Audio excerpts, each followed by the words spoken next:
As you see, we're doing a demonstration right here.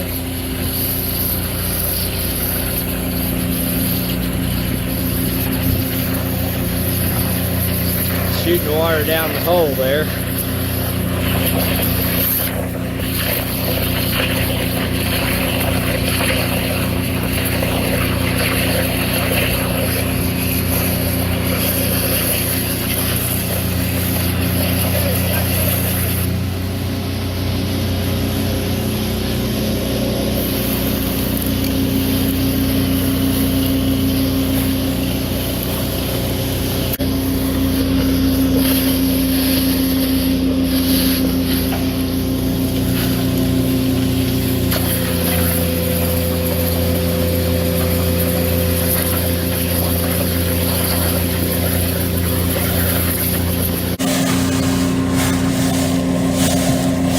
And there's our pipe unharmed.